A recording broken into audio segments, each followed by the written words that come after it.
Welcome back to Football Manager. As you can see, we've got to the, third from last match of the season. We've got two away games coming on camera today, Torquay and Carlisle, with Morecambe being played off camera in the last game of the season. We've had a bit of a rocky patch of form since I was last with you. Oh, that's the wrong season. As you can see, we haven't won since Swindon, which was 2 games after the last one on camera. We lost to Tottenham 2-1. Very, very poor performance from the boys. We drew with Crewe, lost to Salford. We drew with Cheltenham, Chesterfield and Newport. And today we're facing bottom of the league Torquay before a game against 5th in the league Carlisle. We need to win at least one of these games to beat the record currently of Boston's highest league finish of 11th, which is where we currently are. A win against Torquay and Forest Green losing could send us to 10th. We cannot actually finish higher than 9th for this season. Very unfortunate. But 9th would be a nice place to finish. But as we go into this, Forest Green are not playing a difficult opponent. They are playing Exeter, a team they really should beat. So, we're heading into this game hoping for a good result, but we're not expecting it. This is a team who we're playing today. We've got Brandon Owen in goal. Yep, Brandon Owen. We've got James McCoy as right back. Dara O'Shea centre back with Stephen O'Connor. Left back Jordan Boone. Central midfield players Niall John and Sebastian Nielsen. Wingers Aaron Drinian and Sam Greenwood, with Robson back from his injury, just about. Currently playing. He'll only play for half of this match, being replaced by Shoshua at half time. Now up front we have Connor Hall, who is slowly picking up the goals, which is good to see. The bench, as you can see, is Mal Vargic, Rio Adebisi, Armando Shoshua, Alfie Payne, Keziah Sterling, Serhat Tasdemir and Callum Whelan. We've kind of gone out of favour with Loa Kima as a player at right back because he did not play well in the last 4 matches and he got himself sent off 2 games ago, which really kind of sealed his fate from the club. So the last 8 games have been really a swap between him and McCoy, as well as Marlon Fossey when McCoy was on international duties, and as such we've had to exchange a few places around. Shane Napier has played a few games but hasn't really found his footing properly yet. Sears has picked up another injury, which is annoying, a double hernia, which puts him out until the end of this season. Reece Oates has also fallen out of favour somewhat. He's on the transfer list at the minute. Wanted by a couple League One sides, but nothing major. Matthew Smith picked up another injury as well. He's out of the team for a short while. Jovan Malcolm never really found a place in the side despite his qualities. And as such, we've got this team today. Hoping, obviously, for a win, we need to have a few goals being scored, which has not happened recently. A couple goals here and there, but nothing major like we were doing in the National League with Connor Hall, with his 30-plus season. Hopefully in this game we can pull off a decidedly good result, with at least 2 or 3 goals being scored, hopefully. But there is no guarantee, obviously. Goal kick from Torquay. Corrigan led the ball back to Cameron, out looking wide, but only finds McCoy. Niall John runs the ball forward to Drinian. Drinian tries to get around the defender, but can't. Oh, but a poor touch from the defender gets the ball through to Nielsen, who gets the ball to Robson, who gets the ball out wide to McCoy, who just touches it past into the box, but loses out to Whitfield now. Whitfield out wide to Otter. Otter has the ball inside the box and scores for Torquay. Bottom of the table Torquay are now 1-0 up against 11th in the table Boston United. I am not happy with this result. As you can probably gather, no one really would be. Okay, had no effect. We need to get a lot of goals in this match to have any chance of doing well in the rest of the season. Winter now with the ball, throw in. Greenwood takes it. Greenwood passes back to Boone. Boone into the middle for O'Connor. Back to Boone again. Boone looking out to the right for McCoy. McCoy touched the ball forward. McCoy runs it very much to the byline, into the middle, looking for John, finds him to Nielsen, to Connor Hall. Hall out wide looking for Greenwood. Greenwood touches it into the middle, and it's a header over the bar for Aaron Drinian. It's very, very poor.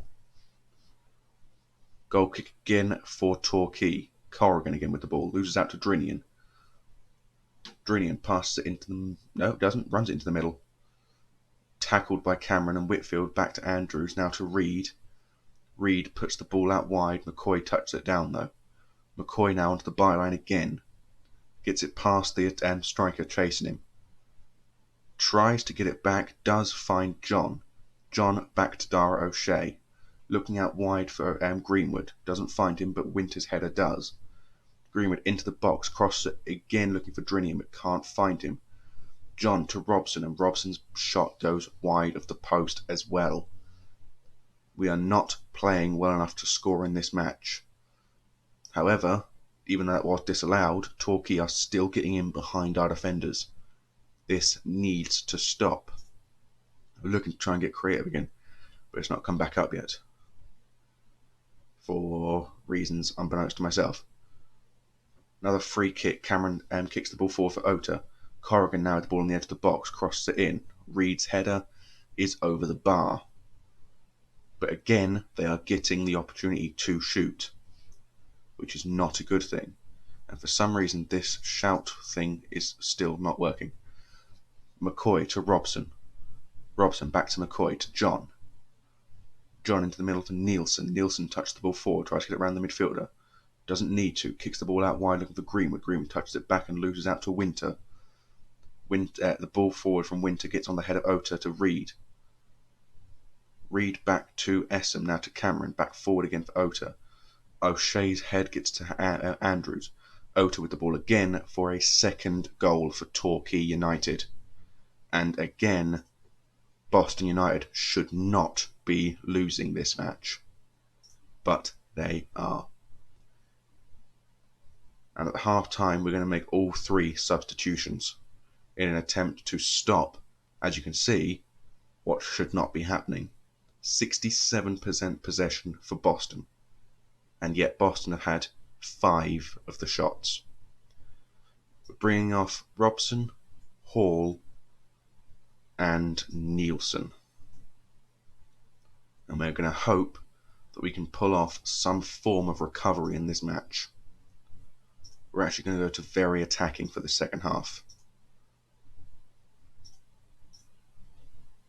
Okay, and again it didn't do it.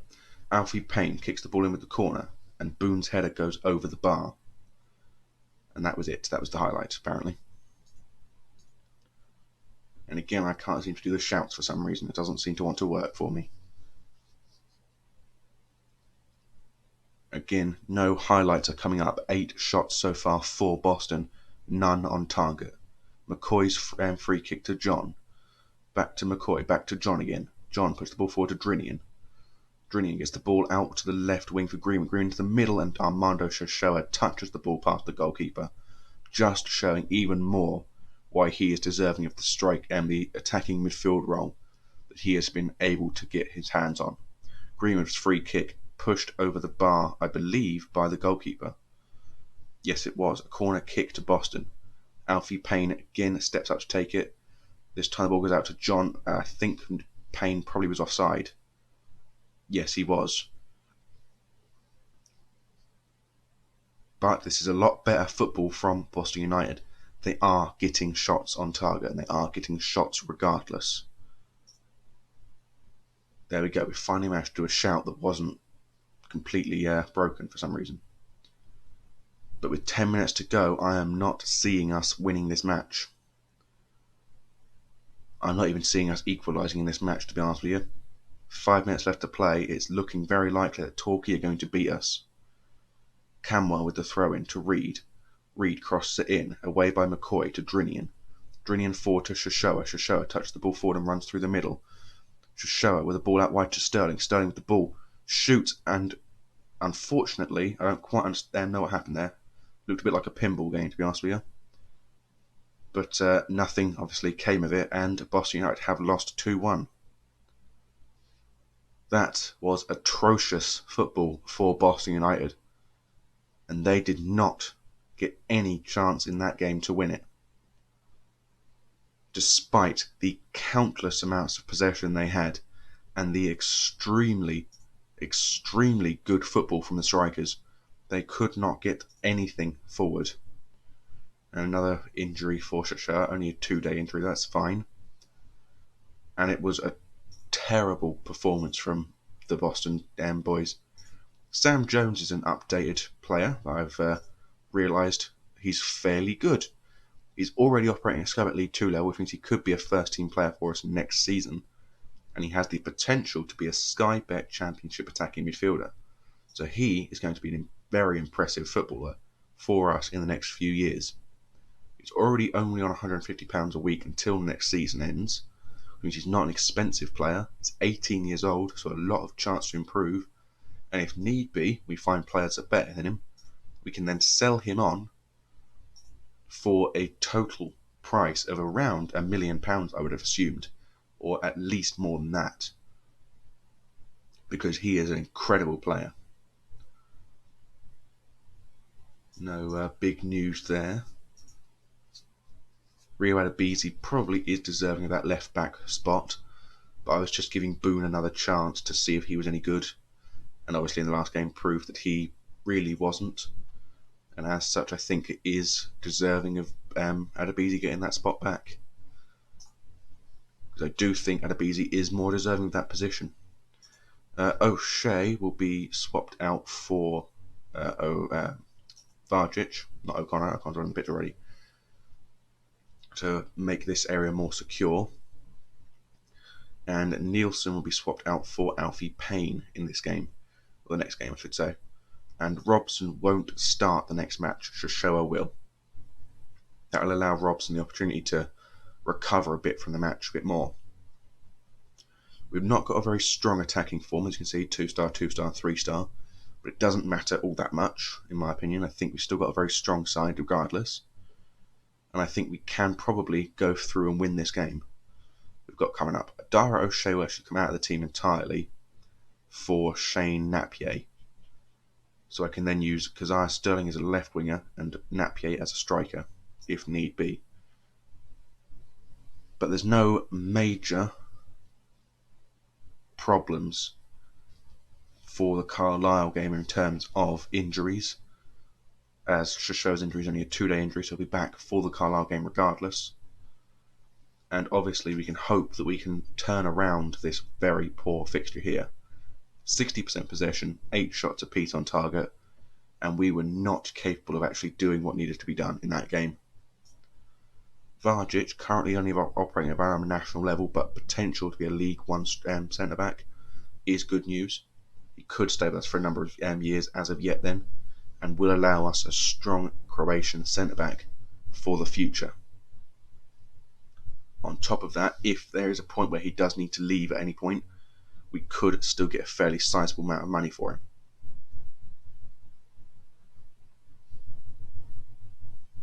No big matches happening today, I don't think. I think all the leagues have essentially secured the promotion and playoff positions as much as they need at the moment. I think the only league that hasn't fully secured playoffs or a promotion spot for one or another team is the Championship, where they're all fairly close together at the top of the table. But there is a fair few games being played. Obviously, it's a Saturday, makes sense. We played on a Friday for some reason. Any big news? Not really. Oh, Pascal and Reed managed to get a win over Saban, which is unfortunate. Nothing else really to be worried about. Darren Williams is a player that I was looking at, 15-year-old midfielder from Hull. And if you look, he's fairly good. I mean, he's going to cost us arm and a leg if we ever actually try and sign him, but at 15 years old, contract runs down at the end of 2 seasons away. He's got fairly good ability on him in the future. He'd easily be able to fit in as a new attacking left midfield player for us if we needed him. And even if we don't, we've got a player that can come through. Middlesbrough have secured their promotion from League One after the first time of asking. And Ipswich Town lose again to Mansfield, which is not great, I'll have to admit. But they've at least got the playoffs, I think, secured at this point in time. Burton Albion did actually defeat Rochdale, a team that were challenging for automatic promotion spot, but I think they'll have to settle for third place at this point in time. Unless Charlton managed to win their game against Middlesbrough, which is unlikely if Middlesbrough got promoted. And yet more games being played in France, I assume. A couple in America as well. Middlesbrough drew with Charlton actually, so Charlton are third place in the league, followed by Rochdale, followed by Ipswich, followed by Burton. Oxford already top the table, most likely going to be champions, unless Middlesbrough start to stay about it. And yeah, as I said, the Championship are the only ones that haven't really secured a promotion spot yet, due to how close everyone is together in the league. Although Southampton just need to get a win in their next game, and they should actually be secured as champions, not just promotion space. Because I think Sheffield have got a very difficult opponent next, I think. They've got Nottingham Forest next, so I was wrong. Because Nottingham Forest are, 12th, so Sheffield United still could easily hold Southampton to a promotion place. The game's frozen. Let's click on this. Hector Ingram with a 9.2, not bad.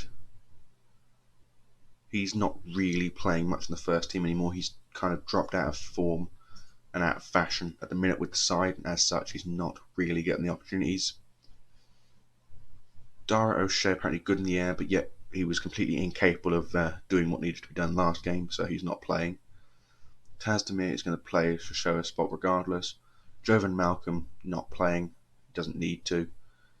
Kazar Sterling's not playing because Connor Hall's in. Lower Kima has fallen out of fashion quite dramatically with the side, so he's not playing. Oh, actually, an update on the staff, just remembered because of Lower Kima. We've got a new director of football, Tim Sherwood. He is an incredible director of football, as you can see by these stats, and hopefully he could be actually very useful for us in bringing in new players.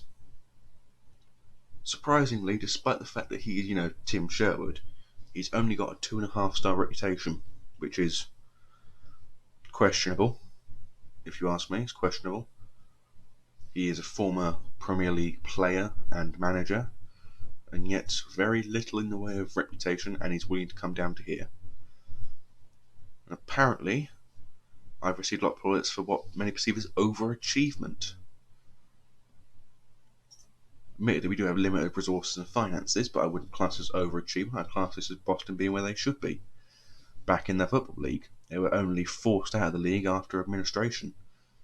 And essentially, they did not deserve to be in the National League. They deserved to be in the Football League. When they were relegated in 2006, they were forced out due to financial troubles that they couldn't fix in time. And as such, they were forced down into the 8th tier in the end. Made their way back up into the 7th tier a couple of seasons ago. And they've just stayed there for the last few years. Yes, Ali Thorpe's moved on. He's a terrible player in terms of potential ability for us. So he's not really got the opportunities to stay on with us. And Carlisle, currently, we need a strong striker against Carlisle due to the defenders they've got. And as such, we needed a player like Kazar Sterling, Shane Napier, that sort of a form of player. Yes, Joe High was a player that was on international duty with James McCoy, and I looked at him to see if he was any cheap, but he's not even slightly cheap. Andreas Correa, he's turned out not to be that great. Yes, Salford could get themselves relegated this time round if they lose. Well, not relegated, but they could get put very close to relegation place if they lose and Exeter win. But seeing as Exeter are playing no one, they're playing Solihull Moors, who are in 20th, which unlikely they're going to beat them in the first place. Salford are playing Wickham, a team currently vying for promotion. In other words, unlikely as well. A win for Boston could see us rise to 10th again, and then a win on top of that could see us rise up to 9th if Chesterfield do lose today. They're playing Blackpool, so it is a possibility. They are promoted already. We're playing, obviously, Carlisle, a team in 5th. Forest Green are playing Leyton Orient, a team somewhere down the table, so that's quite unlikely they're going to lose to them. And Oldham Athletic are playing Colchester, the most likely to be champions. So it is a possibility we could get 10th place this season, but it's also a possibility that we could also finish in 13th or 14th, maybe even 15th. But we're not going to get down to 16th. 15th is the lowest place I think we can say that we're going to be getting at this point in time. Obviously, the change has been made already to the game and to the team, and as such, we don't need to make any other changes. And then we're just hoping that we can get the result we need from this match, which is a positive one. Hoping to get at least 1 or 2 goals being scored without conceding 2 or more, really. James McCoy unfortunately gets himself his 5th yellow card, which is a bit annoying, but hopefully it won't lead to direct suspensions yet. Simmons with the ball out to a Sorrow, and Yola Sorrow gets the ball straight against Owen. So, and the ex-Sunderland striker isn't doing as great as he had been previously when he was in the Championship with them. Stiles with the cross, headed in but safely taken by Brandon Owen. Throw in from Boston now. Adebisi throws it to Shoshua. To Greenwood now. Greenwood crosses it into Drinian. Doesn't reach him. Hope heads it away to Simmons. Simmons runs it past the defender and then kicks it out wide looking for a Sorrow. Sorrow into the box and scores for his first goal of the season. And as always with Football Manager, if you make fun of someone, they score. They could even be the goalkeeper and they would score. And Yola Sorrow, a player who had just picked up a knock, has now scored the first and probably going to be the only goal of the first half. Sam Greenwood also picked up a knock, but that's not terrible. We have got Keziah staying on the bench in case of that obviously getting any worse. And then that's the reason we also picked Napier onto the bench as well for the striker role. Other than that, no real worries so far on the bench. A 1-0 defeat is what's expected probably, or at least a defeat in terms of the season. But to be fair, 9 shots to 4, we need to be playing better. We're supposed to be on an attacking formation, but yet we cannot seem to score. Alright, Keziah Sterling on for on for Greenwood, Napier on for Hall, and the third and final substitution will be Drinian off for Tasdemir. Yeah. And then we will have them on a very attacking mindset, with them being asked to show some passion. Webster with a free kick. Simmons heads the ball out wide to a Sorrow. A Sorrow crossed the ball in, headed away by McCoy, only as far as Hope, to Cooney, to Stiles. Stiles with a shot, and it goes in. So Carlisle now 2-0 up, because for some reason this Boston United side cannot defend. And I don't quite understand why, because they managed to do it so well at the start of the season. They got them all the way up into the promotion places at the start of the season. But as you can see now, we cannot seem to defend. Adebisi's header put wide of the post from a corner kick from Alfie Payne. Goal kick from Will Mannion. Out wide, Tasdemir chests it down. Back to McCoy, but McCoy tackles him and gets himself sent off. Which means we've just lost our right back for the game against Morecambe. So that's unfortunate. Not really what I can do now, because we haven't got arguably anyone that can fit in that sort of place. So we'll have to play the rest of the match without a right back. Ask for a bit of passion, because we kind of need something to happen in this match, unless we're going to go down 3 or 4-0 at this point in time. Free kick from Carlisle, and it ends up in the back of the net. because of reasons unbeknownst to myself, we could not defend that free kick. Because we just, for some reason at this point in time, are doing terribly. Hawkins with a free kick, lets it out wide for Hope. Without McCoy there is an open area. Cross the ball in, and it's now 4-0. Nigel Atangana. Jesus Christ. Put my teeth in and actually be able to pronounce his name properly. And Carlisle probably going to pull off the largest defeat for us this season. Ball's crossed in. Ball's headed away by O'Connor. Should show, I think. Oh no, sorry, Tasdemir kicks it away. No, wait, hang on. Someone kicked it away for Tasdemir. Ball's put into the middle by Tasdemir for Napier, and he somehow still puts it wide despite being essentially point blank range. Colchester have essentially secured promotion, being 11 goals clear of Blackpool and 3 points clear. Niall John now with the ball puts it looking out wide for Sterling. Sterling doesn't quite chest it down but gets the ball anyway. Payne back out to Sterling. Sterling crosses the ball in, and head from Tasdemir also misses the goal because we also can't shoot for some reason today. 11 shots, only 2 on target. Carlisle should not be beating us 4-0. Yola Sorrow to Simmons. Tackled by Adebisi. Adebisi clears the ball away. Napier with the ball now. Tries to get it past the defender. Can't quite outpace him. Napier pulls it into the middle. Looks for a shot, and it's straight at Will Mannion. So that's a terrible shot as well. Thankfully, we have actually moved up to 12th place somehow. Scalgel with the ball in from the corner. O'Connor heads it away to Aina. Aina into the middle for Atangana. To Webster. Back to Atangana.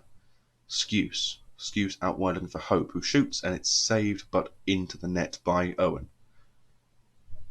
That is an atrocious run of form and an atrocious team effort so far today.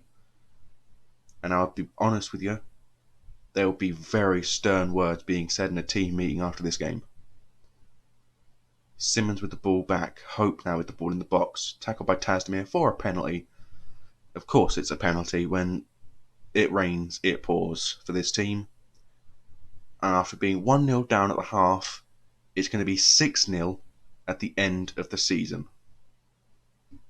At the end of the match. We're already 1.5 minutes over the time. And Cole Skuse makes it 6-0 for Carlisle. In the worst defeat that I personally have suffered with Boston United in this game. Even when I was playing against the Premier League sides in friendlies in the pre-season, no side managed to score more than 4 goals against us. And that Carlisle game really should have shocked this team into a bit of a reaction against Morecambe. And it was atrocious form. And as I said, Colchester have managed to pull off the win. Pull off the win of League 2. And humiliation is the correct word. Greenwood out for a short-term injury, nothing major. Wilston get another win thanks to the goalkeeping exploits of Matthew Ursig. Alex Penny gets another win for Dagenham and Redbridge. Brackley get a win with Jonas Colander. Conley gets a win with Macclesfield. Torquay does not get a win with Northampton though. But the next time you'll be on camera will be for the first game of next season. And until that day, on camera at the very least, until then, I bid thee adieu, goodbye.